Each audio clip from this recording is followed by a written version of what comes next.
It's fairly common in history to talk about famous people, great heroes, but there are also little heroes. Edwin Gray, who played a role in the savings and loan crisis, was just one of those little heroes, and a member of a much maligned profession. Edwin Gray was a bureaucrat.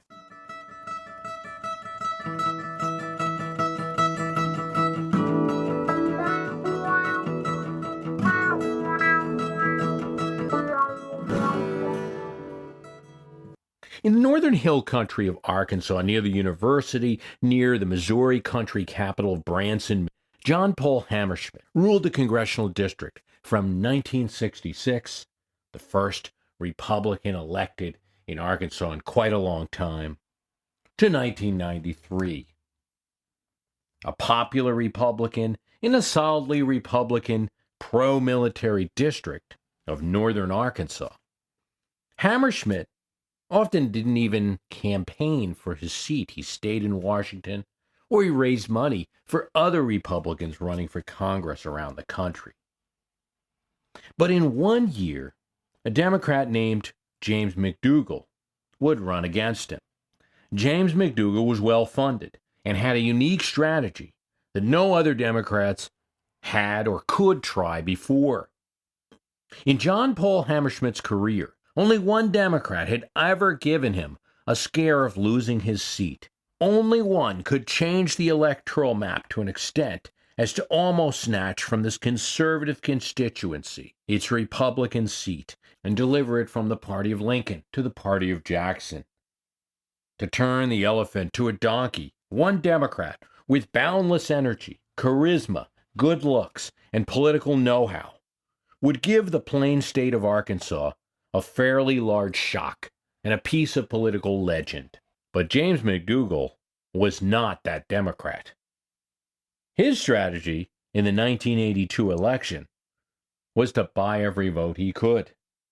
And as the president of a looser, less regulated form of banking known as a savings and loan bank, he could. He was the president of Madison Guaranty Corporation and was in a unique position to loan and loan and loan some more. Money that ostensibly was not his, to farmers, small businessmen, precinct captains, leaders of various towns, anyone who might control a few votes for him in that 82 election. By his own admission, he bought votes left and right. In the end, despite all his loaning and vote buying, McDougal got creamed. 34% of the vote. Not much worse than others, probably better than others who had run against Hammerschmidt. But not as good as the one Democrat who would give Hammerschmidt a shock in all his elections between 66 and 93. That man was a young University of Arkansas law professor named Bill Clinton. In 1974, the 25-year-old would come very close, within a few points, of beating Hammerschmidt. Now, 1974 was a big Democratic year, and Watergate helped certainly. But so did Clinton's year of running through the local hillbilly counties in Hammerschmidt's district that he had never even gotten around to visit. Charming newspaper editors, local politicians, all along the way. Clinton lost that race. But for even getting that close, Clinton became a Democratic hero in Arkansas, a boy wonder. And at 27, he became the state's attorney general. And then, at 31, the youngest governor in the nation at the time. James McDougal was one of Clinton's supporters. And, like most of Northwest Arkansas, McDougal lent Bill and Hillary Clinton money. Most notably, $200,000 to buy property in Whitewater, a property that would collapse in value. When McDougal's defaulted loans and tax evasion schemes caught up with him, he agreed to testify against the Clintons for a lighter sentence. Only his own death in 1998 prevented this from happening. His Madison Guaranty Corporation and the firm he hired to represent him, Hillary Clinton's Rose Law Firm, would be part of Arkansas legend and then national legend, and would follow Clinton into the White House and play a role in elections, eventually leading to the investigation that would lead to the Lewinsky affair and Clinton's House impeachment. This is the way in which even the Lewinsky affair and the impeachment of Clinton was related to that savings and loan crisis of the 1980s and early 1990s. Part of what allowed James McDougal to help this young Democratic governor and write loans to whomever he wanted for his congressional campaign was the political polar opposite in the White House, Republican President Ronald Reagan and his administration. But it started even earlier than that. Very early, really. Think about it. Alexander Hamilton introduced banking to the federal government of the United States. What if, he theorized, the federal government did more than just tax and then spend only what it collected, a cash-based system, just as if you were paid in cash and simply could only spend the money that was actually in your wallet or your bank account, but nothing else? What if instead of that, the new federal United States government assumed the debts of all of the states which they had incurred in the Revolutionary War, and then took that debt on, relieved the states of their debt, created bonds, and then sold the debt to others, wealthy individuals around the country? They could do that.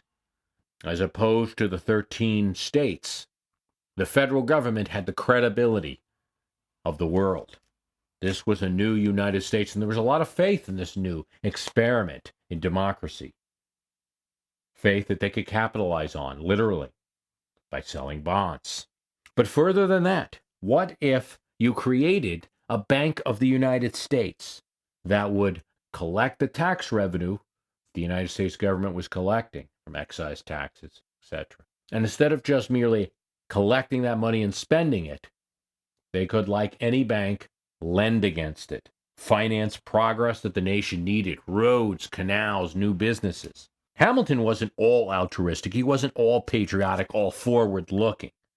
The wealthy lawyers in New York who were his patrons, supporters, and clients owned New York state bonds, and they probably had little hope of those increasing in value, except to be sold to some entity, the United States government perhaps. Still, Hamilton's assumption plan created a boom of sorts in the economy, right in the early years when the new government needed it most. And it certainly did much to make a poor nation a richer one, a nation capable of doing things for itself, building canals, building roads.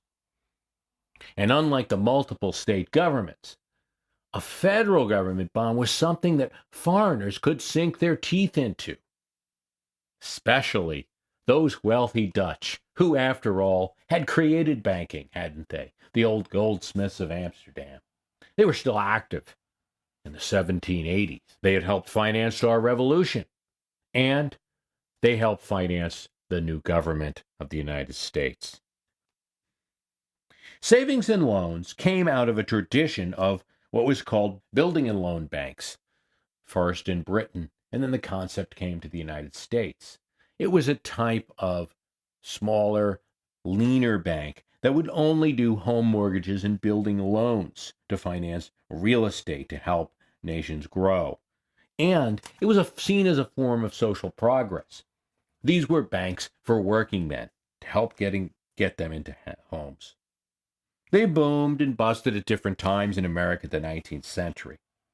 After World War II, savings and loan or thrift banks offered servicemen coming home a better return on deposits and better mortgage rates than other banks could.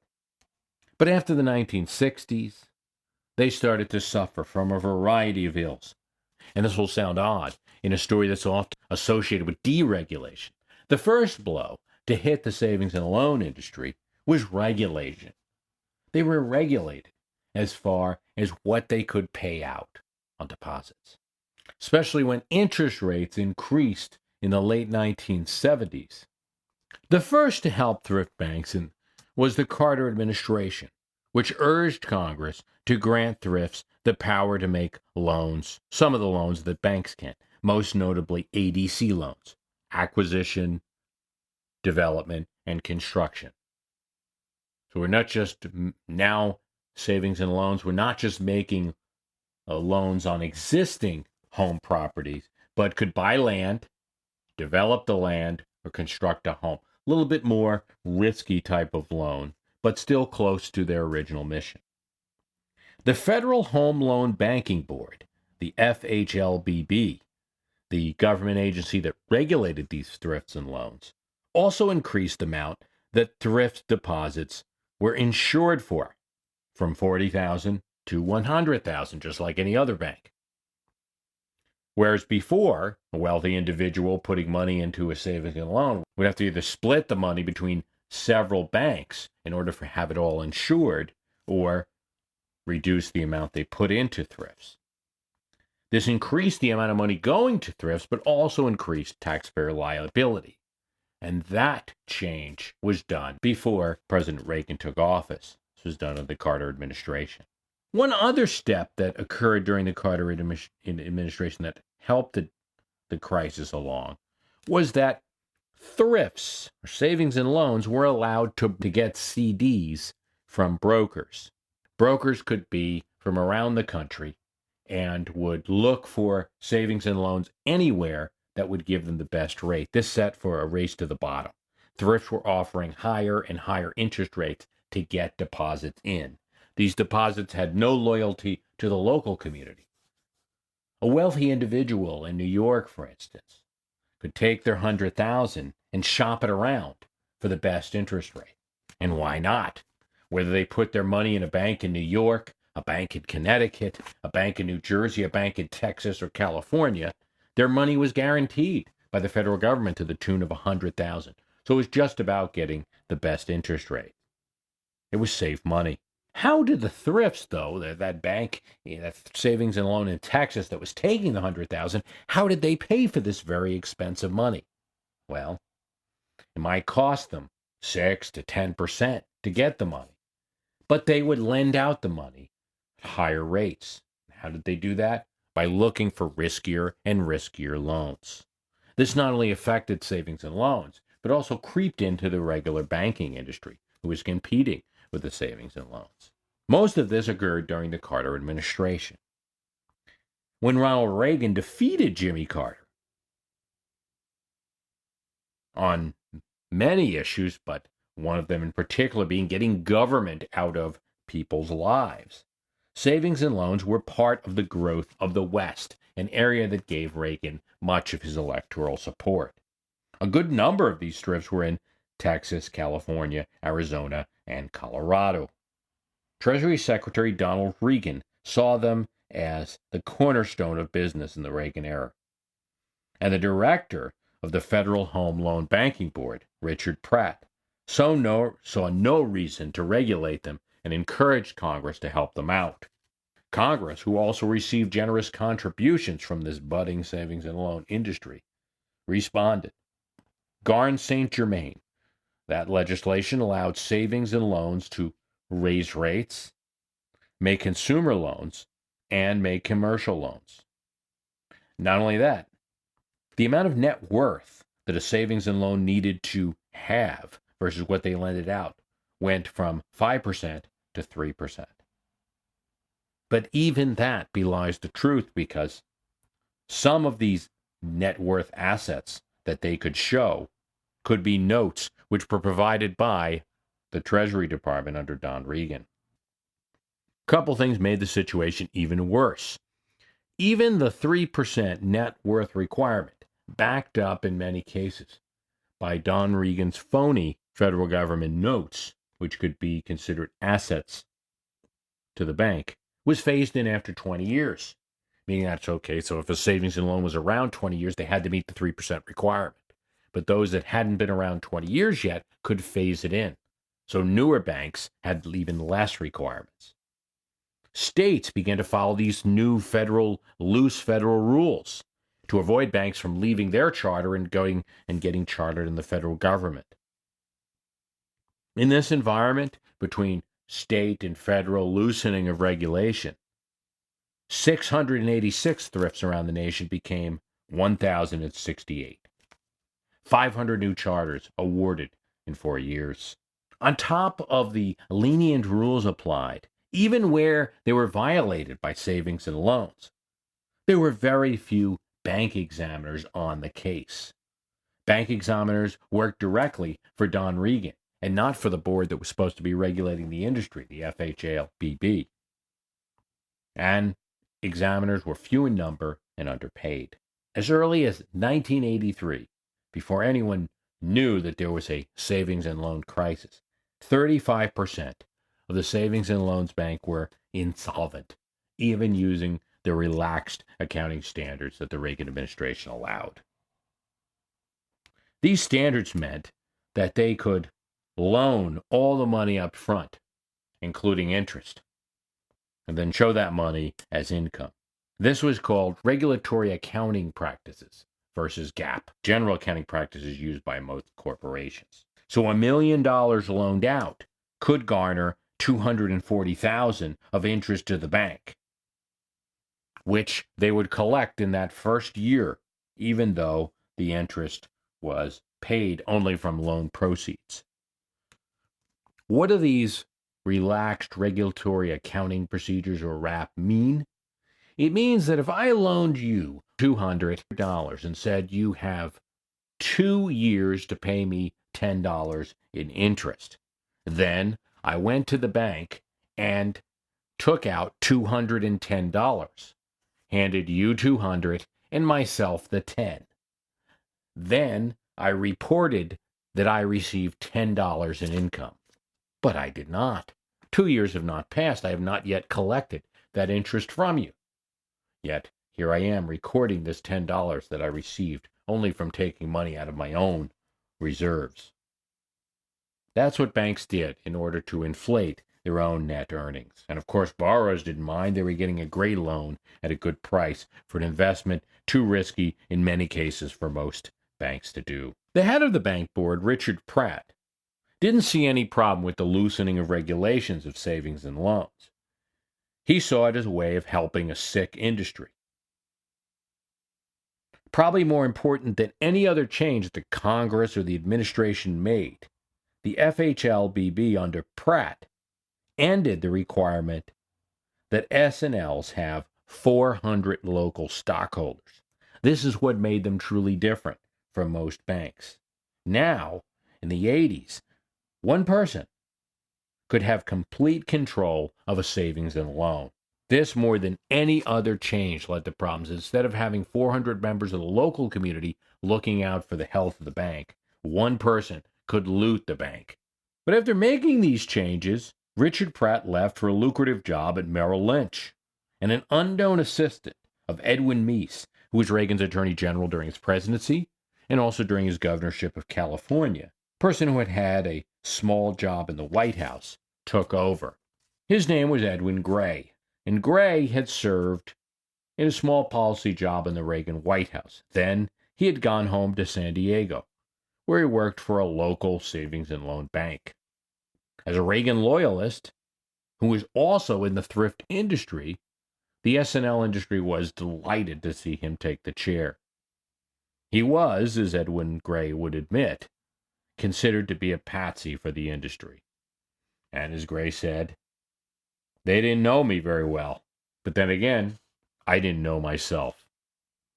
Gray was appointed swiftly. However, when Gray learned of the problem with many of these new savings and loan banks as early as 1983, he proposed what was seen as a minor change. He wanted to at least prevent the brokered deposits from coming in. So now they could get deposits from the local community, but not put it out nationally, so that it would be a race for the lowest bidder and for the most risky loans. Gray's idea made sense. Don Regan objected to it, as did the thrift industry. But still, Gray was able to get his changes through. Unfortunately, the courts overturned him. Reagan complained that Gray was not a team player.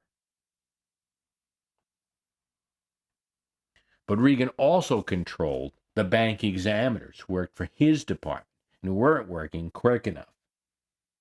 Gray tried to get OMB examiners to report to him, not to Reagan. For this, he was called a re-regulator by David Stockman, Reagan's budget chief. Re-regulator was one of the biggest insults in the pro-business Reagan administration.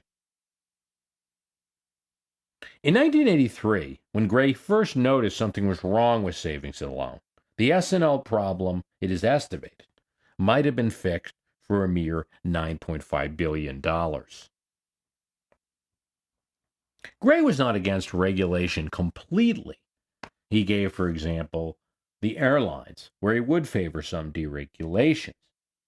But savings and loan were not the airlines. They were an industry backed by the taxpayers for their losses.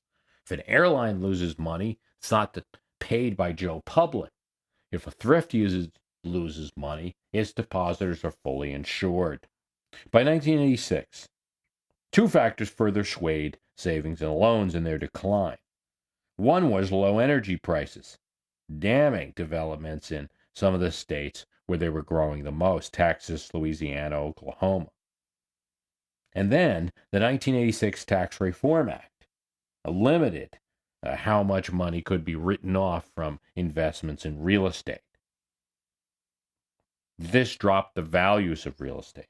At this point, in 1986, had the problem been stopped, the solution was estimated at $80 billion.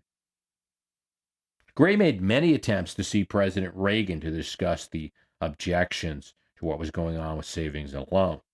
He was not brought in to President Reagan, and therefore Reagan could claim he was not aware of the problem. But Reagan wasn't the only one that stood in Gray's way.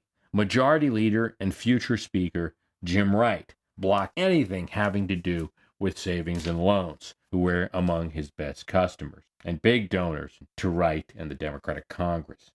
But surely the most famous interference occurred in April 1987 in the office of Senator Dennis DeConcini of Arizona.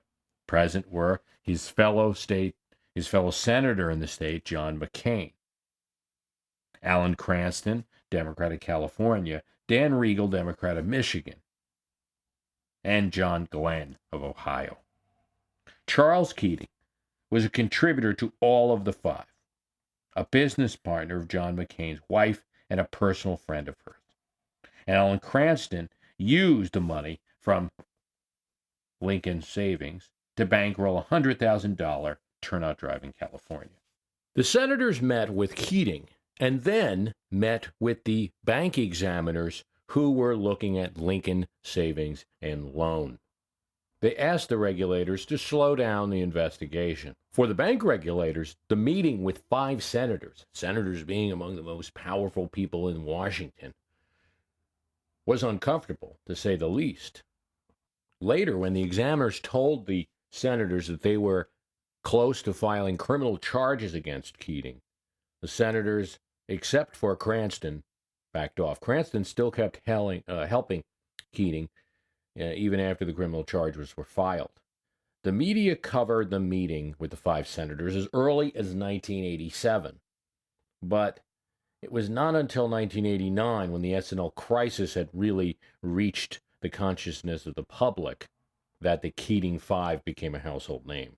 Cranston was reprimanded by the Senate Ethics Committee for his actions. During the time that Keating was influencing senators, Gray was fighting a lonely battle within the administration, trying to see President Reagan, trying to get bank examiners that worked for the Office of Management and Budget, controlled by Don Regan, the Treasury Secretary, to work for him, to get closer to the banks that they were examining, to see what they were doing, the type of investments they were putting their money in.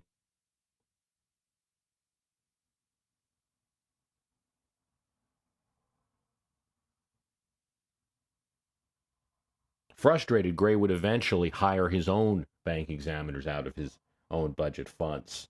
He would earn the wrath of both the Democratic Congress and the Republican administration.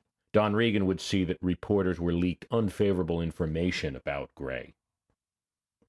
And President Reagan appointed a Keating loyalist named Lee Hinkle to the FHLBB board in order to outvote Gray and represent the thrift industry better. Hinkle only lasted 6 months until it was revealed that he was regulating banks that he had ownership shares in. Republican friends of Gray told him he was now persona non grata. One of his friends in California, who had been a lifelong friend prior, saw Gray ruining the party's relationship with the thrift industry, which was the main source of campaign funds for the Republican Party. In 1987, Gray's term as chairman of the FHLBB expired, and he was not renominated. President Reagan replaced him with a pro-thrift deregulation advocate. In 1988, as Michael Dukakis battled Vice President George Bush for the presidency, Democrats barely raised the savings and loan issue in that election. How could they? So many Democrats were forceful supporters of the thrift industry and relied on their funds for their campaigns. Jim Wright, Speaker of the House and chair of the convention in Atlanta in 1988, was one of the thrift's biggest advocates. Upon taking office, President Bush formed the Resolution Trust Corporation to resolve the now hundreds of insolvent S&Ls with funds guaranteed by taxpayers. Although the Resolution Trust Corporation attempted to sell some of the insolvent thrift's assets, a lot of investments that had no worth anymore, only about $9 billion was raised. The cost of the taxpayers was nearly $160 billion, between taxpayer funds of $130 appropriated by Congress, and the remainder a tax on the thrift industry, really a tax on the healthy savings and loans who hadn't participated in some of the activities the insolvent ones had. We might think that the amount spent on the savings and loan crisis has been dwarfed by what we've spent on TARP in 2008. $700 billion. It's a big number. That's the money appropriated. Now, not all of that has been spent, and some of the funds have been returned. Some have gone to the auto industry and to prop up the commercial paper markets. But at least about $450 billion has been spent on banks. Doing a value of money comparison to 1991, the $160 billion is at least $235 billion today by consumer price index standard. By blue-collar workers' buying power, it's about $250. If you use share of GDP comparison, 1991 to 2008, you've got at least $350 billion. Pretty close to today's damage. And there's a key difference. The money spent on the savings and loan crisis is gone. That was spent to guarantee deposits at a group of insolvent banks. Money's gone. Those banks don't exist anymore. With TARP, since some of the money was used to buy bank shares, there's at least the hope that in the future the large banks will pay back. And since they are still solvent entities, perhaps they'll be taxed on in the future, or that they'll return some assets, or the assets in the form of bank shares might inflate in value. There is still one remaining chapter to the savings and loan crisis, and that is that the Resolution Trust Corporation forced some healthy and insolvent banks to merge in order to save some of the banks and stop the bleeding a bit. In 1996, the Supreme Court ruled that that was unconstitutional, and there are thousands of pending lawsuits regarding these goodwill cases. Some of them could reach up to $6 billion. We really don't know how many of them will settle favorably. And Edwin Gray, not surprisingly, Gray had trouble getting a job in government. He was persona non grata in the Republican Party. There was no position for him in the new Bush administration. He also had trouble with some of his friends in the private sector. Eventually, Gray became the president of a Miami thrift bank, and he was actually had to step down from that after a few years. It's difficult to find information about Edwin Gray. He's in a few pages of books about Reagan. Googling him, except for some mentions during the savings and loan crisis, it's not there. The battle of a bureaucrat, it seems, is a hidden one. What lessons are there in the savings and loan crisis, the large expenditure of money in the early 1990s that we seem to have learned so little from? One is it's just one more example, as an 1819, as in 1857, as in 1873, and 2008 of overspeculation and over-easy credit, leading to a crash that would also trigger a recession. In almost every case, it seems to happen. So being aware of any future speculative bubbles and saying, might be a takeaway. It's also, I think, an individual story. We talk so much about bureaucrats being horrible people. They're holding up progress. But in this case, a bureaucrat, not only Gray is the chairman of the FHLBP, but his examiners that work tirelessly with little resources to try to stem the problem. We're advocating the right thing, but the elected politicians benefiting from the type of fundraising that thrifts could do. Why not? It wasn't their money. Elected politicians shut it down. And as with many scandals, this was a bipartisan effort. Republicans and Democrats. Who represents people when both parties are in collusion? Who does the right thing? Gray made a distinction between taxpayer-supported industry and non-taxpayer-supported industries, where he could allow deregulation. A more complex, rather than ideological approach might have assisted. The snowball of credit, speculation, and then triggering donations to politicians and economic growth in their districts makes it impossible to expect elected politicians to be the future guards against these type of crises. So what do we do? What do we do when faced with such a large expansion of credit that we just can see is going to fall out with huge expense to taxpayers and probably to our economy? Some new legislation is probably the answer, and that's being advocated today with the current banking crisis. But legislation can be easily repealed by Congress, just as easily can be enacted. It's not useless because it does take a vote in order to repeal it, and there's some questioning at the time. But it's fairly easy to repeal. We repealed Glass-Steagall, which came out of the 30s. Carter Glass, Virginia senator, wanted to separate banks from the investment business. We repealed that in the late 90s under the Clinton administration. Banks got involved in investments, and that helped, among many other factors, to propel the 2008 crisis. We can rely on regulators, but the problem is regulators still work for the government, and the government is in the hands of, and the government's run by Congress. The government's run by Congress and the administration. We can give this power to stop excessive speculation to the president. Now, in the 1980s, under President Reagan, this obviously would not have worked well, but in other cases it might. The members of the Constitutional Convention saw the president, saw the chief executive as one person who could take control when the body of Congress was just responding to, not what the right thing was to do, but to what people wanted in the short term. The president was somebody who could look out for the national interest. So giving the president the lever to then say, to veto aggressive speculation in the market, to veto some of the regulatory rules, only in the negative and not in the positive. In other words, the president can veto it, but not open it up more. That would have to be a vote of Congress. Could assist, assuming, though, that the right individual's in the presidency. Easier for one man to make that determination. The more successful examples in history have been independent entities, or quasi-independent entities.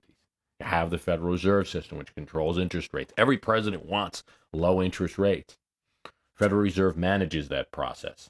And while they're not completely independent, a 6-year term is a long time for governor of the board of the Federal Reserve. The Base Closing Commission. Here's an example of a commission that handles a process that nobody in Congress wants, which is to close bases. It's independent. It still has to report to Congress. It still faces some pressures, but it does a much better job of managing an uncomfortable process that nobody likes, but has to be done. In effect, what you need is a form of an economic Supreme Court.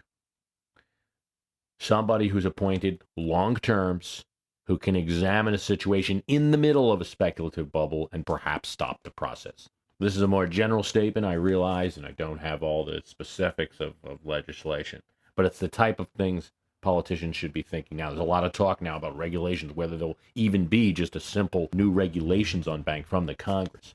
But in the midst of a speculative period, those regulations could be thrown out the window. Harder to dissolve a board, not impossible, harder. There's a few other ideas. One would be, we hope to rely on the media a little bit more to watch out for these type of situations before they happen.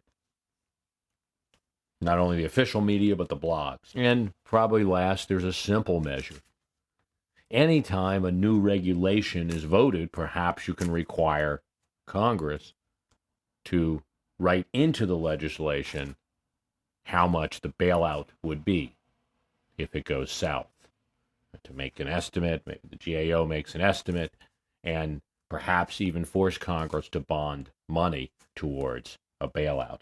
That would make the decision to hit the gas pedal on deregulation a little bit harder to do.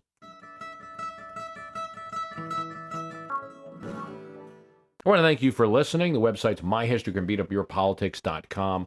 Thank you to those who have purchased the archive of My History Can Beat Up Your Politics. Lots of good stuff there. It is $9.99, special recession price, myhistorycanbeatupyourpolitics.com. Thanks very much.